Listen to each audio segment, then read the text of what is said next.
Welcome to Modern Anarchy, the podcast exploring sex, relationships, and liberation. I'm your host, Nicole. I tried to keep her quiet, but she's screaming inside of me. I tried to keep her hiding, oh, shut up.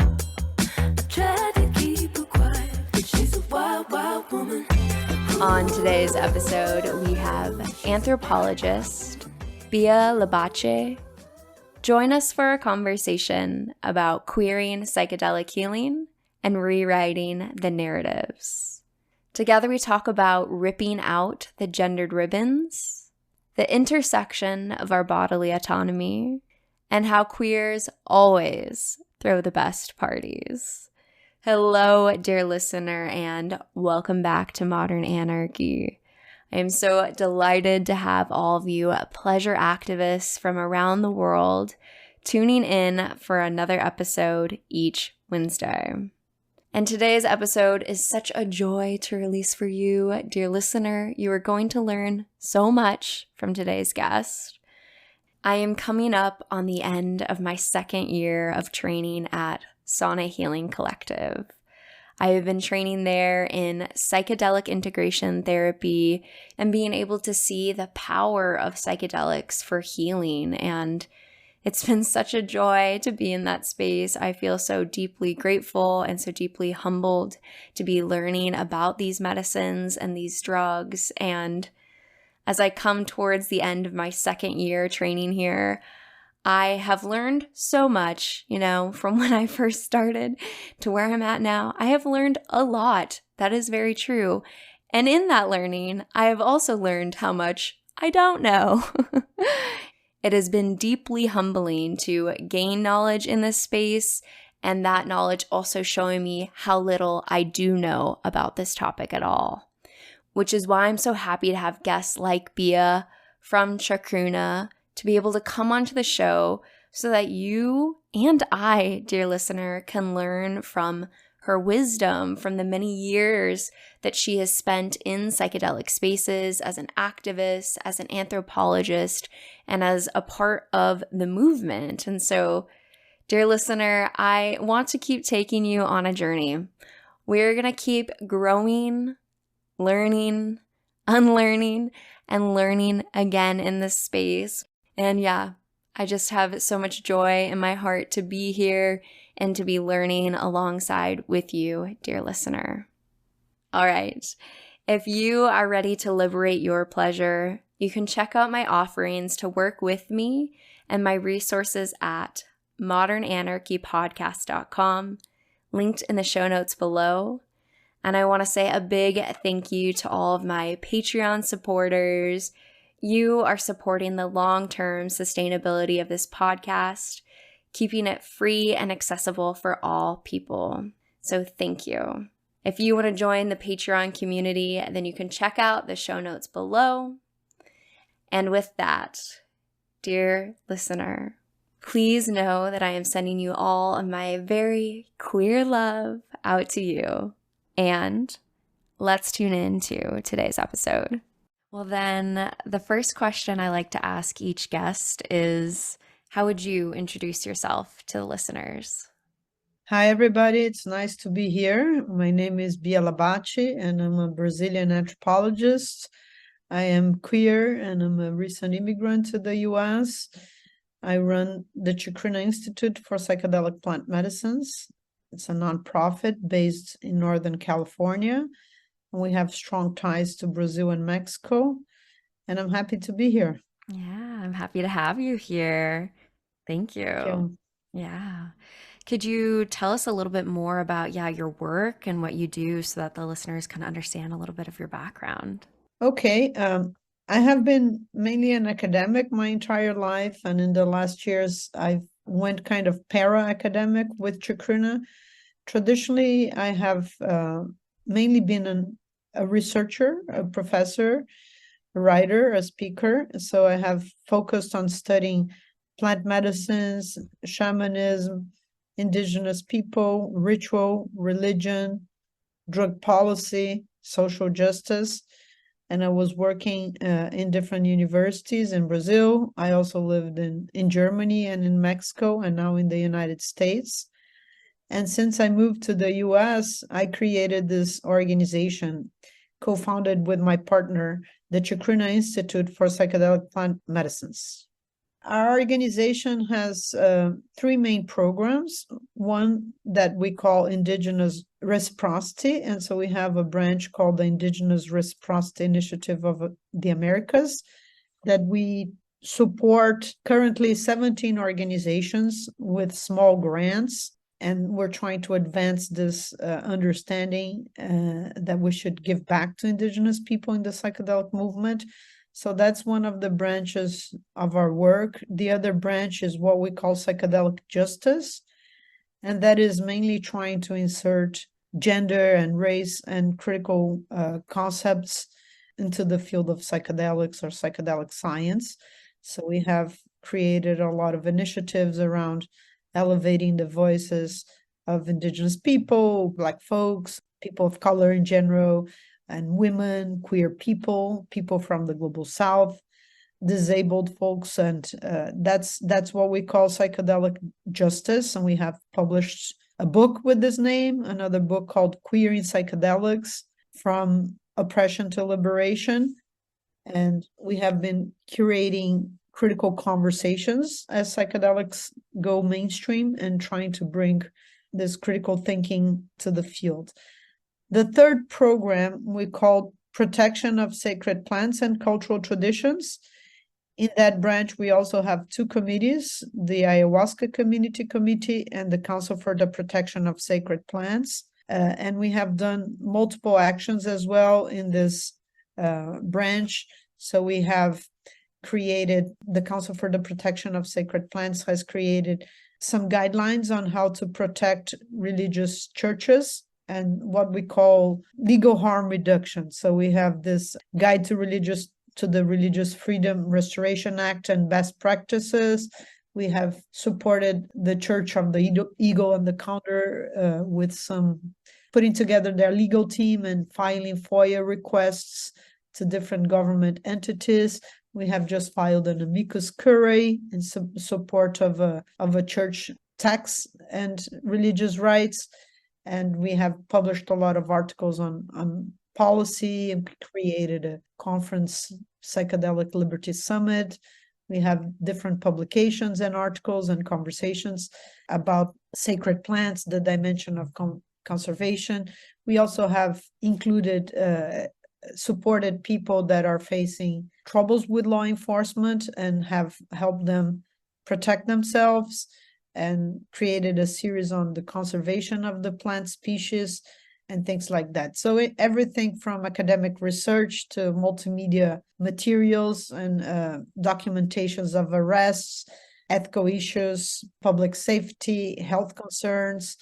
We're a big network of researchers, lawyers, activists, academics, and the Ayahuasca Community Committee has also done what we call some kind of harm reduction for the globalization of ayahuasca. And we have created this guidelines to raise awareness around the problems of sexual abuse in the ayahuasca community. And we also have created another resource around the commodification of ayahuasca. We published a book recently on religious freedom and the global regulation of ayahuasca. So altogether, all our activities, the main common thread is education. Yeah, such powerful work. Thank you for all that you do in terms of, being a part of that movement and all these important areas that need to be explored, right? And I think in terms of focusing today's conversation, given how expansive your work is, right? I know I had first seen you with the double-blind sex and intimacy summit on psychedelics. And so I'd love to dive into that area in terms of, you had talked about queering psychedelics. What does that mean for you? Yeah, this is probably the branch of this work that is more personal to me, as I have been a queer person on the closet, and I was dating my partner for many years and had some, secrecy and shame, I guess, relate to it. And we were dating 7 years without what people call here in the US being out the closet, and finally decided to come out of that closet. I like to make this joke that it wasn't psychedelics that healed me, it was California that healed me. Because as you move here, there's a strong activism and people are not so patient for this. And there's, the movement is very advanced here. And so we decided to make a conference to celebrate coming out and bringing awareness around this. And also just my personal story is not only mine, is the story of so many people, right? That especially in Latin America is very Catholic and conservative and patriarchal. Not that it's not here, but I think that fortunately the US has spaces that are more safe.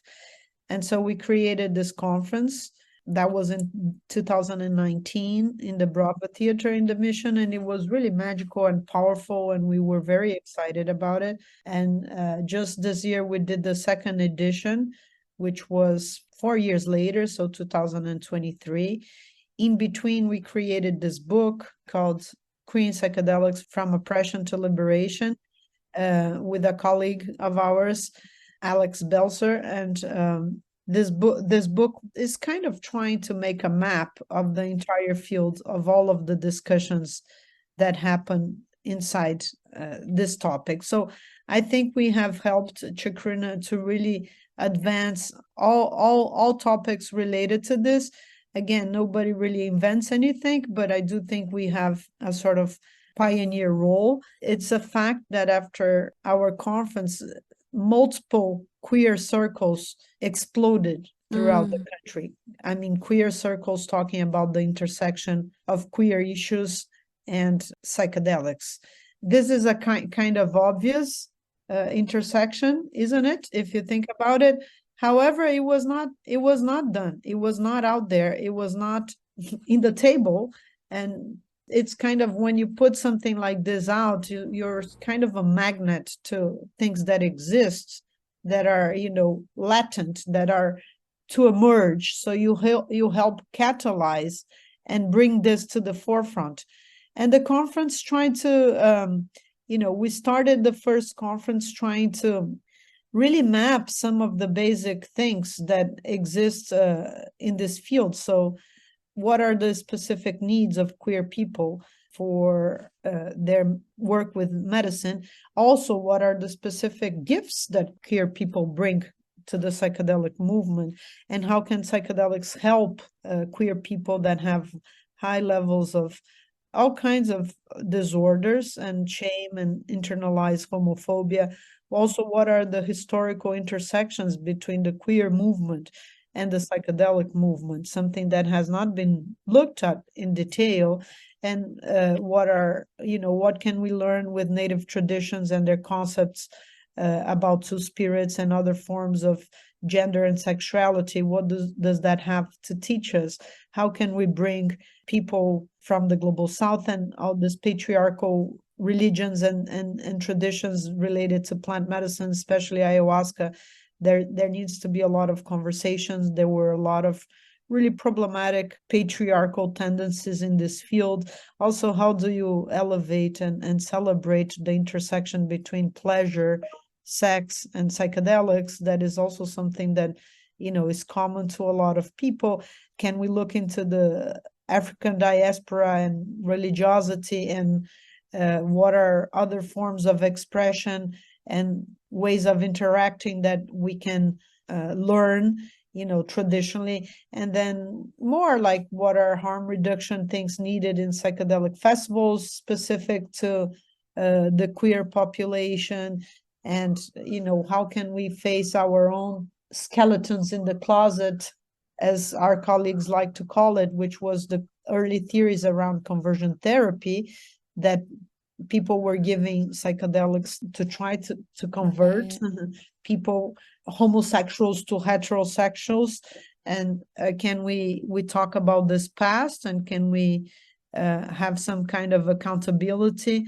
And how can we create LGBTQ plus affirmative psychedelic assisted therapies? What are some of the basic things that we need to bring is there something that one could call a transpersonal queer spirituality or sex positivity, talking about things like the intersections with the kink movement, with polyamory, and then the whole, of course, sets of discussions related to transgender issues in psychedelic medicines, or also BIPOC, queer specificities within this movement.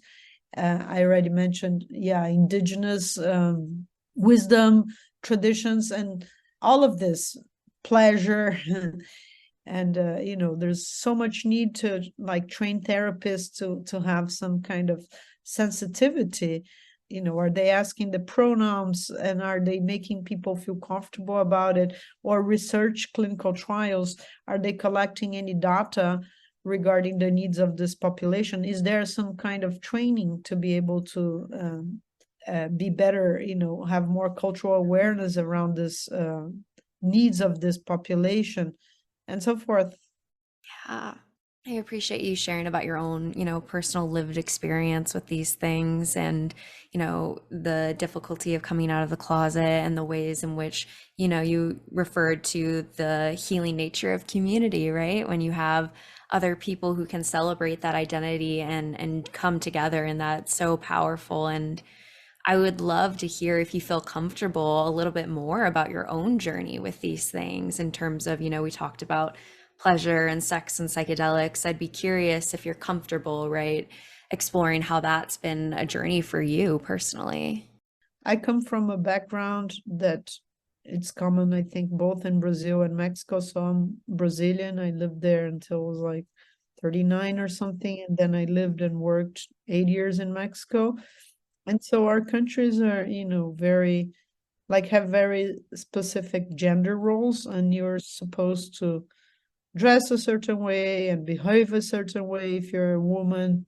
And it's deeply internalized, and I never really felt very adapted to these parameters. And it was a kind of, ripping off the ribbons out of my out of my head. And I like to hang out with the boys and play soccer and this kind of thing. And even as an adult, I really never felt super comfortable in heteronormativity. I think many of us, it's not just about sexual preferences, it's about like gender roles. And so I think a lot of people feel that, and it's just something that is very ingrained. And then there's expectations about creating a family and certain standards. I think it's a lot of people grow with that, and your identity as a woman, that you have to be married to a man and have a child and that kind of thing. And it's just oppressive because there's multiple ways of being in the world, and there's multiple expressions of your soul. And also we change through time, and everything is ever evolving. So in this regard, I feel that the queer movement in California specifically has helped a lot to free us from that. But it's an ongoing work, and people that are involved in this discussion know that the process of coming out is permanent and has a lot of phases. And so it's something that is ongoing, that you always have to work on yourself, because there's systemic legacies of oppression, and patriarchy and heteronormativity are really oppressive rules of our world. It's the one thing that really has been across different continents and different traditions, some kind of stable force, men dominating women. And so we are about empowering ourselves as women. We're about celebrating our identity as a queer couple. And we are also allies to a lot of men, because there's a lot of wonderful men, and ultimately a lot of them also suffer from the pressures of heteronormativity, which create this model of men that they also have to comply with, and not all men are aligned with it. And as feminism advances, a lot of them are having deep crises, because they still feel that they need to be the provider and the giver and the strong one, the one in charge. But at the same time, they need to be fit, and they need to to have a good body, and they need to take care of their health, and they need to be mindful, and they need to make millions of dollars and change the diapers as well. So a lot of pressure on men as well, as there is a critique of this model, but not a total like success of a new model, let's say. And so everything is subject of discussion, and we are trying to talk about how can psychedelics help us face these conversations and find more common ground and compassion and love, be more kind to ourselves, more kind to others, and more free, more ultimately, liberated. Yeah, definitely. Definitely. We all suffer under the systems, right, in different capacities, depending on those intersecting identities. But, men are suffering too, right? And I think that's an important part of the narrative to explore. And yeah, like you were saying earlier in your own, childhood, when you were pulling out those ribbons, it's ultimately such a paradigm shift, right? You were told, and myself included, but in different cultures and lineages, right, of you're a woman, this is what you do, you marry a man, you have kids, you do this. And so depending on when you started to deconstruct that, you see your life out through that vision, and to start to deconstruct that and see something else is such a wild paradigm shift for most people. And it can create a lot of existential crises, right? As you start to realize, oh, if it's not this very clear laden path, then what am I going to create, right? And it creates all this space to decide your future, which can bring its own existential crises. But it's also wonderful. I feel Yeah. I feel in the peak of my life. Yeah. I am feeling that I'm really in my mature years now, going Cool. towards, my elder phase. I have been doing work in this field since early 90s, and I think it's beautiful to see, on the one side, there is a lot of opportunism and a lot of fake experts and a lot of people trying to ride this wave of psychedelics. But on the other, there's so much good work out there, and there's a lot of people committed to social justice and to rewriting these narratives of the field of psychedelic science, narratives that are also have a legacy in patriarchy and have also emphasized certain parts of the story and in detriment to others. So there is a current mainstream biomedical reductionistic narrative that is kind of spread around, but there's a lot of people trying to tell other kinds of stories. And so, we all know about our own roots in the psychedelic history and how we have our own, let's say, sources of wisdom, but it frequently goes to our own traditions or to white men doing research on laboratories and trying to advance the science. But there's always been other voices and other stories that are not so apparent. So the Chacruna Institute is trying to elevate these other stories, help rewrite the narratives that this field tell itself. So one good example that also is, something that we published about, we have a book in Spanish called Women in Psychedelics, and we also did this other conference, Women in Psychedelics.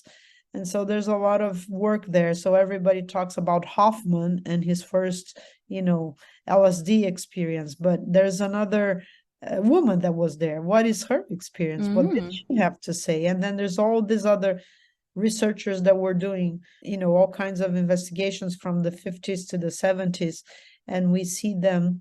But often these researchers were followed by their wives, their partners, who helped interview the candidates, who helped clean the place, who helped give support and care, and sometimes who helped the husbands as well, because guess what? They were also scared and they also had issues.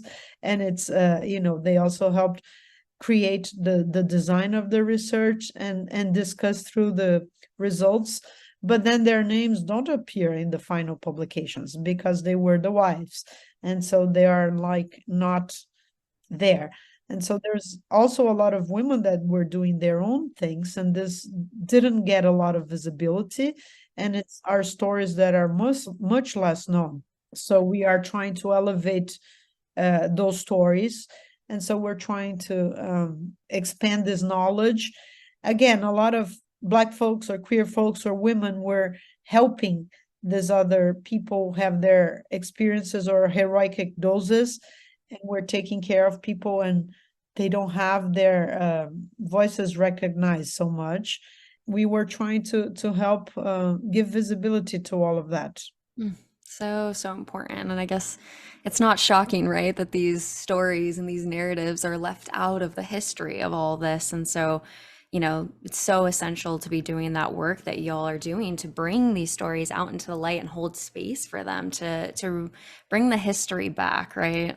Yeah, because the history is also a narrative. It's how you tell. It's even if Right. you do a trip and you can tell this trip in different ways to a different person, what is it that you're going to pick and elevate? And what are the forces that help you pick and elevate and create certain narratives and give priority to certain aspects of the story in detriment to others? And so there is a kind of hierarchy in things of what we consider more important or more legitimate. It's also the same thing with the idea of like healing. So healing is more important than everything else, and the science and the medicine around healing is what really matters. But we know that healing is a much more holistic affair that involves a certain, a series of things. All other disciplines are important as well, and not just biomedicine. And so Right. we are very much a group of social scientists, including anthropologists, historians, sociologists, political scientists, cultural studies, that are trying to bring our flavor to this field. And it's needed. Yeah. So thank you for the work that you're doing. Cool. Thank you. Yeah.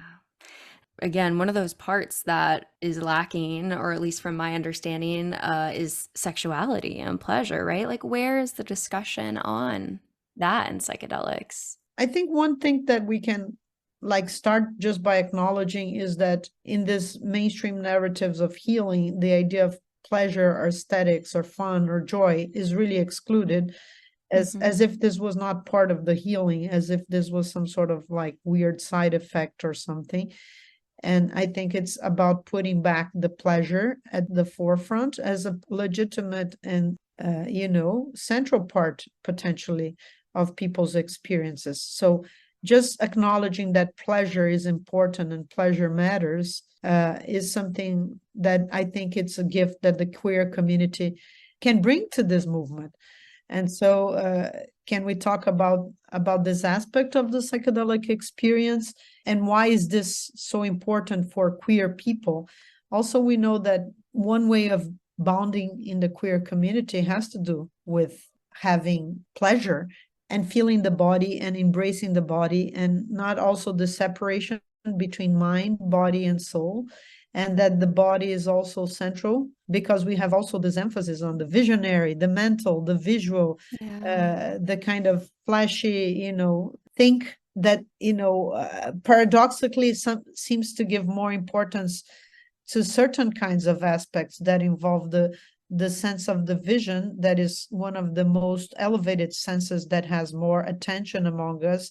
And sometimes we neglect the body, of understanding that this is a holistic experience that involves also your body, and you need to be able to feel that body and to come back to it and to love it and to feel joy and to celebrate. And that also includes celebrating a non-heteronormative side of yours, which is maybe your body has fat, maybe you have cellulite, maybe your ass is too big, maybe your boobs are too big, or maybe they are too small.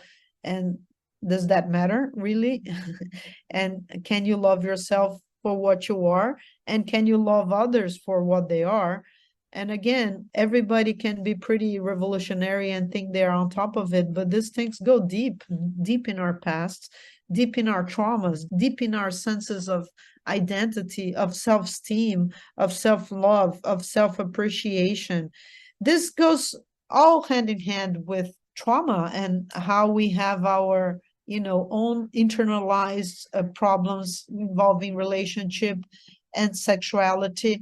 And so psychedelics can help us expand, like we have a different understanding of what is the self and what is time, what is space, what is the future, what is the past, what is mind, what is body, what is soul, what is you, what is the other one.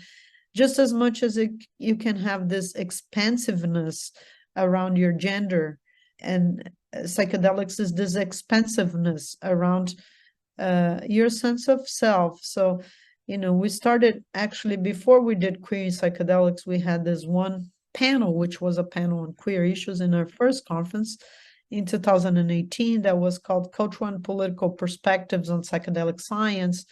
And that conference we brought a speaker, Beth Williams, that later on published her own book, and she wrote a pretty cool article.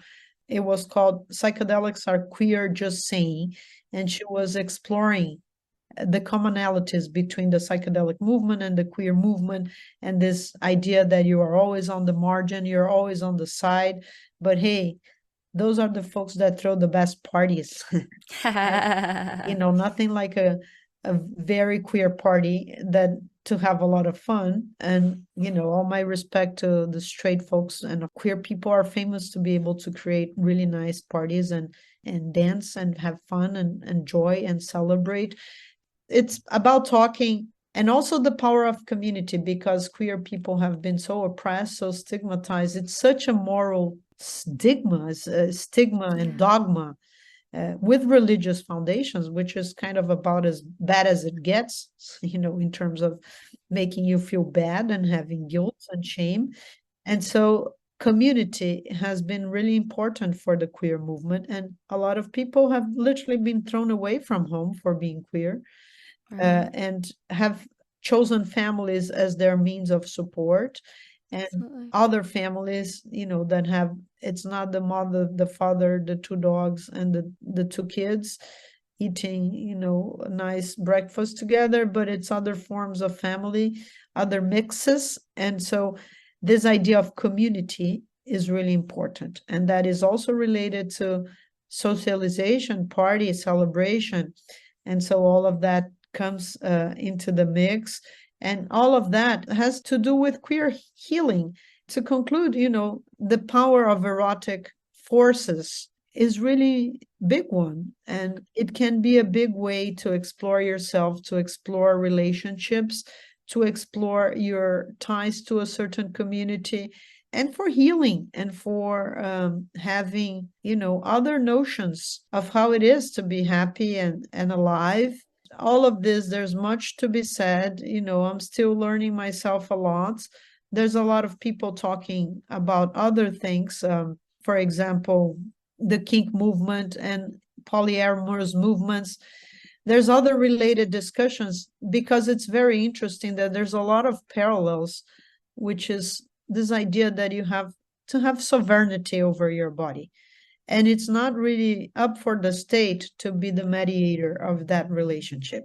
And this crosses a lot of discussions regarding drug use, abortion, psychedelics, Yeah. Certain practices that involve adults that have consent, and they should be able to engage in these practices and practice their sexuality and gender expression. And I want to say that, this intersection, there's a lot of commonalities, because our populations that have been marginalized, that have been stigmatized, a lot of this comes from moral religious dogmas, and a lot of this common repression to queer people or people that use drugs have this common source, moral and religious dogma. And then the way that these movements have tried to resist, a commonality has to do with this idea that you should have autonomy. It's not up to the states to control your ability to program yourself chemically and to do the kind of sex that you enjoy. We are still running behind in the psychedelic movement, and communities like polyamorous and kink can teach the psychedelic community about concepts such as consent and relationship and so forth. yeah, as a queer, kinky, non-monogamous person myself, right? This is the area that I dance in. This is my community. Yeah, this is my community of people who are navigating these intersections of what it means to live in a society where it is so controlling, where it is always trying to say there is one way to do love and connection, and we're writing new narratives. And a lot of what I do here started from my work where I was volunteering as a sexual assault counselor and decided that I wanted to go into clinical psychology to do that sort of healing work, only to get to the field and realize there was no sort of education on sexuality at all. And so I realized that, the healing narrative of sexual trauma was really on that first only, like you said, right? Only cognitive, what's your trauma narrative, that sort of piece, but never going into that, extension into pleasure and never even tying in that connection to the body. And so it became such a focus for me in terms of my own clinical work of, wow, this is a huge area that's lacking. And at the same time, I have my own identities in the space of navigating these various things. And the more I go into these spaces, I've had a lot of different conversations with guests where you just start to see how deeply they cross over, right? Even when I'm working with clients who are opening up their relationship, right? I've worked with clients and, preparing for that first threesome that they're going to have. I use a lot of the same skills that you would prepare for that first psychedelic experience, right? What's your intention? What's the expectation? All these sorts of things. What's the integration afterwards, right? There's so many ways that I can see these movements, supporting one another in terms of how we move through paradigm shifts, right? Whether it's on the medicine and you have the walls start to crumble, or you're quite literally engaging in sex with multiple people and your paradigms of what purity and love are, shifting. There's just so many ways they cross for me. Yeah, thank you for sharing your experience. The need of preparation, need of a safe space, the need of a common understanding on notions of consent, the need of taking care not of only how you go into it, but what follows afterwards and how you need to integrate that experience. I had myself a chance. I was on a kink SM series of days, and I was very fascinated. I'm personally not kink or into SM, but I was really interested in seeing, the need to have certain rituals, certain techniques, and the commonalities, again, that you create some sort of ritual that needs to have a beginning and an end, and has a kind of climax that, it's bringing people together to do some big adventure in a healthy way, in a safe way, and the amounts of community and care that existed, it was really impressive, and it was very powerful. And also just the diversity of people. Can we celebrate, different people and different ways of being in the world? So people that have disabilities, people that are, not the standard good looking one that is going to be on the cover of that teenager handbook, that are just the sacredness of diversity, and of there's space for all kinds of people. And I also want to talk about the fact that you don't need to be, into kink or into polyamory or being gay or being this or that to have a kind of sex positivity and a kind of acceptance of this. So you don't need to go have sex with somebody of the same sex to feel that you are inclusive of this. And also the importance of allies and to be an ally. And what does that mean? And we suffered a lot that when we were creating our conferences, and we had so much hate in social media saying, oh, you guys are into the cult of, LGBT, and you think you're special, and you think you're different, you think you're superior, and you're just a bunch of, very arrogant people, or you're bringing Marxism, or, all kinds of things. You're bringing this has nothing to do with psychedelics. Of course, that the people that are involved in this, the minorities, they always understand the importance of having space for minorities, and they always understand the importance of these communities. There's a level of tension that it gets to be exhausting, but it's part of moving these paradigms, as you say. In any case, we are not trying to speak for this small group of people. We are trying to speak for a group, not so small, by the way, if you consider the new surveys. I think among young people in the United States today, 1 out of 5 identifies as some kind of diverse, gender diverse, or have sexual preferences that are not just heterosexual.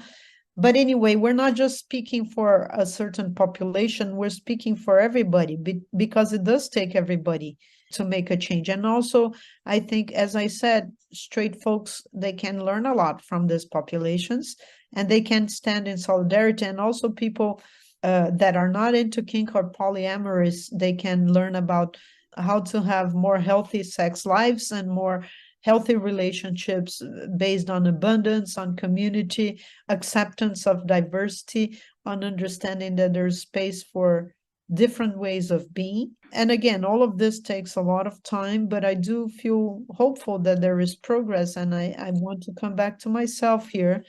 I have felt a lot of progress in me, and I still Yeah. wanted to progress more, and I'm still hoping to learn more. And I see this as a path that we're always walking in, that we're always trying to evolve, and that we're always trying to become better. Hmm. Absolutely. And it takes all of us, right? Like you said, it's all of us to hold that space. Again, like you said, the diversity of the human experience, the diversity of pleasure, the diversity of connection, and being able to honor that for everyone's own path is so important in this movement. And I'm sorry that you've had to be at the center of that, like, whiplash between like how you navigate those spaces. And I think that's frequently something that happens within these spaces, right? Is we're trying to move and then someone feels left out, and then we have to navigate that and grow together, learn, unlearn, grow, and go through that. Yeah. Yeah. Yes. So thank you for, being a part of that movement, and for leading that, and calling people into deeper community and deeper support for, again, the diversity of the human experience and pleasure. Thank you for your work too. I'm curious to learn about the series. I want to also say that we have published a resource, which is a call for action for people, are some of the things that we feel that need to happen in this field. So there's a lot of things that still need to happen, some kind of accountability in this field, the psychedelic movement has to grapple with. And I'm going to just read the titles of this calls for action. 1, confront structural heterosis and transphobia at every level. 2, retire the male-female diet and replace with gender-neutral diets. 3, acknowledge that sexual minority stress causes disproportionate harm to LGBTQ people. 4, research the question of differential responses between LGBTQ individuals and a heteronormative population. 5, create new affirmative therapies by, with, and for LGBT people. 6, do psychedelics lead to any change in sexual orientation? Do we make straight people less homophobic? Does psychedelic experience increase self-acceptance? Pursue sex and sexuality research. 7. 8, ally and get intersectional. 9, access queer wisdom. 10, queer the mystical experience. This is also very interesting because a lot of the research obviously is created by white researchers and straight biomedical references, and then the questionnaires that they create to access the experience often leave all these other aspects of the body out. And so these aspects of pleasure, as we were saying, and senses and things that are often excluded from accessing or qualifying your mystical experience. And so it's important to queer this science, to create other sources of evaluation and knowledge of the science. And then this topic of creating, empowering a whole new generation of LGBTQ people as therapists to be able to be better potential healers for this community. And so there's a whole set of work that needs to be done, both in training regular therapists and in creating a generation of new queer therapists, or empowering the queer therapists that exist to be more familiar with this whole discussions and provide therapy. So there's a lot that needs to be done in the world of research as well. That is something that I didn't talk very much here, that I feel is a whole other sets of worries. There has been a lot of discussion in this male-female dyad. So originally, you didn't have a male and female, and it could be random. It could be different kinds of combinations. The male-female dyad was created as a sort of attempt to be more progressive and response to also potential sexual abuse. So you would always have a man and a woman present. But I think there was a lot of good will and intention in this. But, with more conversations, there's a feeling that this is really also stereotyping gender roles, and you have this famous mommy and daddy, and this is the way to go, and that as if people can project that into a male or female therapist, and it's much more complicated than that. Really critiqued that. And I think still, there's a lot of studies that need to be done on how LGBT people still have real high rates of depression, anxiety, panic disorders, and all kinds of problems.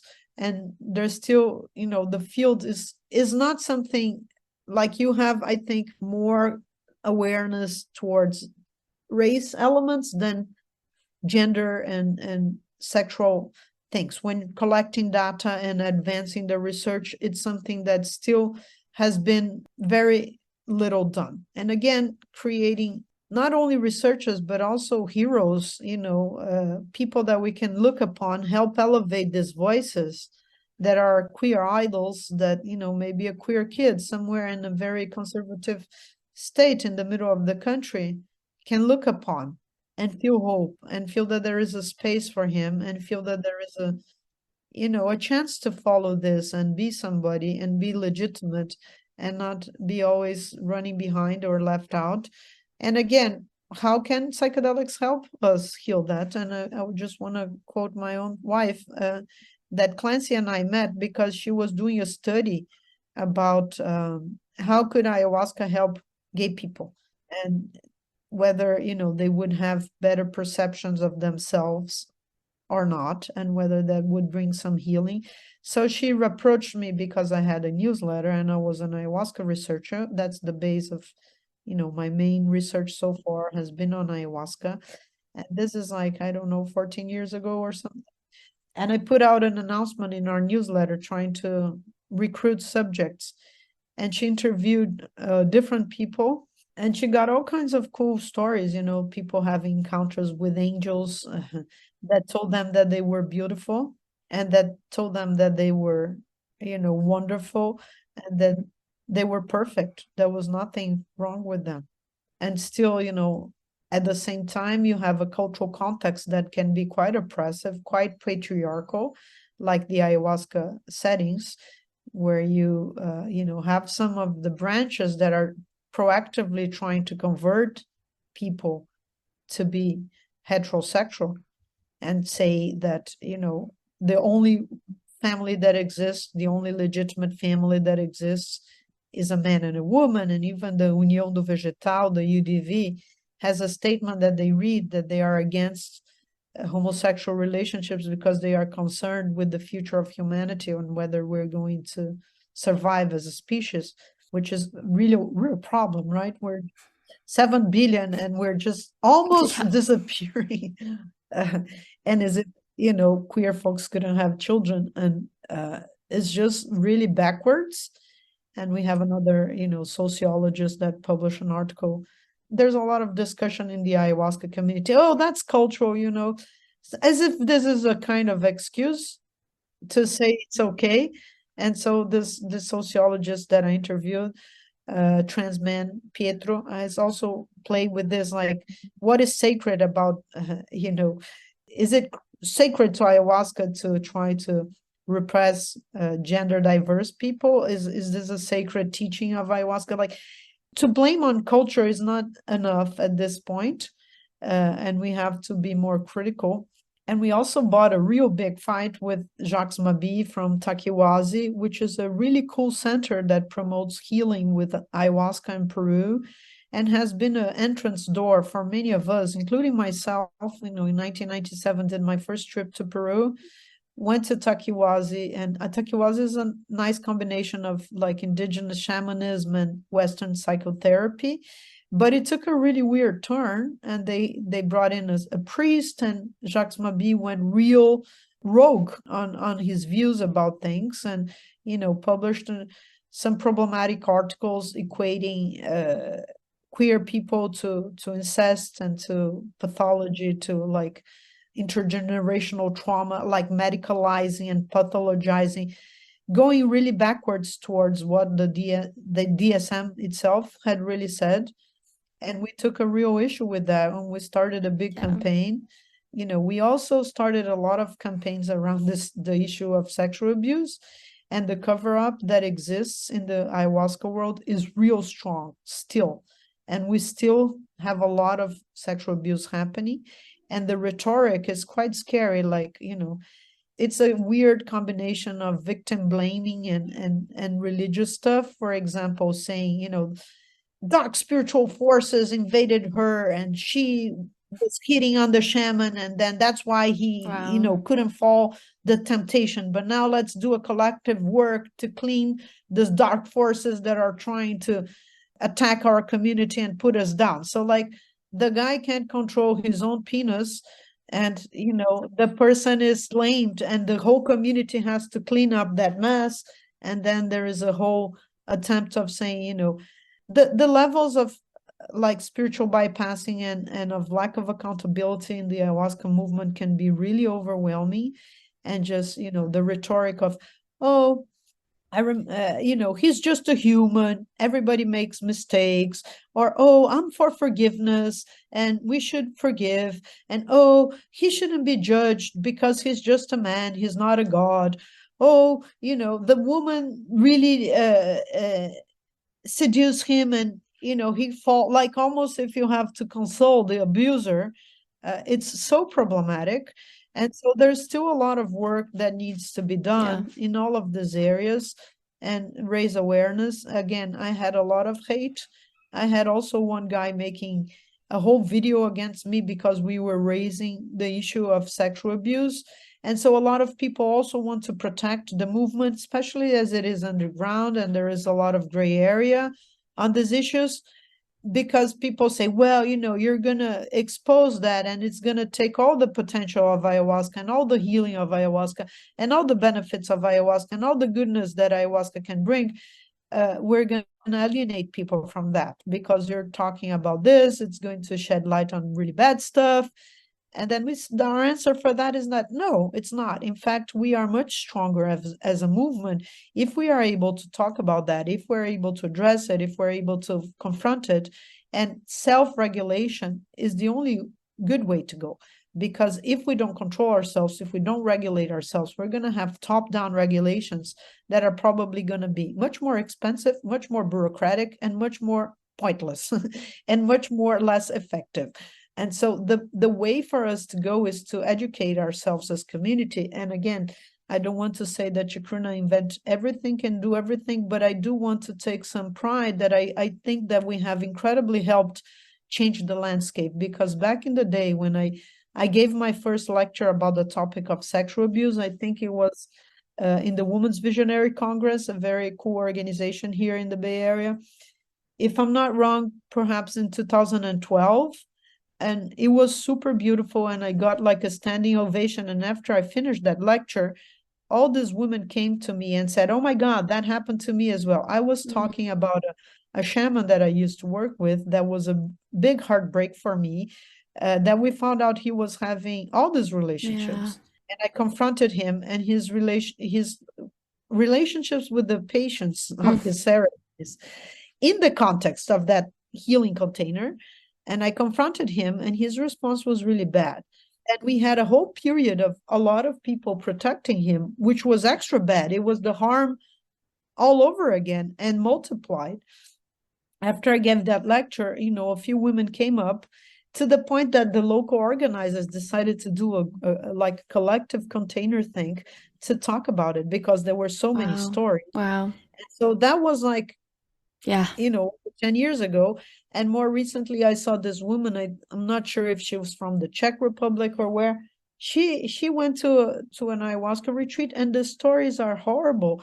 The amounts of abuse that people Mm. do in context of vulnerability. And of course, they have an extra good sense to get the people that are vulnerable, and that have also sometimes coming from contexts of sexual violence and trauma. And so this woman, put out a video, and the amount of support that she got was overwhelming, and the Mm. center was shut down, and the guy had to give all kinds of explanations. And also, when I was critiqued, when Chacruna was critiqued for bringing up to the forefront these topics of sexual abuse, and these things are spread in Facebook groups and over the social media, and some people come with this more reactionary discourse that want to cover up the abuse, and we got a lot of support. And it's also something that people are aware these days. Sometimes you do something and you help advance a cause, and you get a lot of backlash. But I want to tell you, don't get down, because that's normal and that's part of the work. And with time, things do change. And I don't think we should be skeptical. It's not good for us if we're cynical and skeptical. Then we are, creating our own path of unhappiness and of failure. And the world is really problematic, and these are really hard times to be alive. And we all have a lot of challenges, but we can all make a difference in small ways, or in big ways. It all depends on how much energy and how much you can put into these things. So I really want to invite everybody to join Chacruna's membership if you want to support our work. And we need a lot of help. We also need donations. If you are in a place you are able to donate, you can donate through our website. And we need volunteers, and we need all people. We need all kinds of people, and there's a lot of room for growth. This movement is in a central moment that we can really decide which roads we're going to take. Are we going to go super commodified, super mainstreamed, and super biomedical reductionist? Are we going to be repeating the same mistakes of the past and, shutting all diversity down? Or are we going to celebrate, elevate, honor, protect, and strengthen minorities and their stories and their narratives and their needs? We have different paths we can follow as a movement. This is an ecosystem, and there is needs for education, for conversations around indigenous reciprocity, around psychedelic justice, around plant medicine, around shamanism, indigenous knowledge, and there's much work to be done. And thank you for all of the work that you do. Truly, thank you, right? I sometimes just in my own lived experience, like going through queerness and coming out to my Mormon family, I felt all of that and the judgment and the society, sure. But the more I get into like I've built such a queer, kinky, polyamorous community in Chicago that sometimes I even forget, because my world is so all in this space of liberation, pleasure, that like I forget we're still having, like you said, people that are, saying this is the one way to do relationships, and it is a man and a woman, and to be combating those spaces is such important work, and to be creating more space and to discuss the realities of sexual assault that occur in these spaces is also so important. And I think the same thing is needed in kink spaces, right? It's a beautiful space, a great play space, but it's also a space that has sexual assault. Being able to talk about both is so important, and all the stories that you were able to create space for. I mean, like you said, it's a part of the movement that we all need to collectively join. Thank you, Nicole. Thanks so much. I'm going to look for your other episodes, and I think, in fact, you Yeah. know much more than me, but thanks for having me. Of I course. appreciate it. Yeah, I want to ask you one closing question that I ask every guest on the podcast too. Yeah, and that is, what is one thing that you wish other people knew was more normal? I think to feel insecure. Yeah. Yeah. I mean, everybody, I think, everybody feels insecure, and everybody feels not good enough. It's just like we're all under pressure. Yes, normalizing that could do a lot for humanity, right? We're not alone in that. I appreciate your vulnerability today and everything that you shared and the work that you're doing with your movement. And where can listeners find you and connect with all the things that you were mentioning? Personally, I am on Instagram in LaBate Bia and also in LinkedIn. We have 3 sites: Chacruna Latino America, Chacruna Institute in English, and the Indigenous Response Initiative of the Americas. And we also have 3 Instagram accounts for these 3 things. I suggest you go to our website and register to our newsletter, chacruna.net. It comes normally every Monday and it's free and it's pretty cool. And thank you everybody for listening. Thank you for having me. Thank you for joining us today. If you enjoyed today's episode, then leave us a 5-star review wherever you listen to your podcast. And head on over to modernanarchypodcast.com to get resources and learn more about all the things we talked about on today's episode. I want to thank you for tuning in, and I will see you all next week.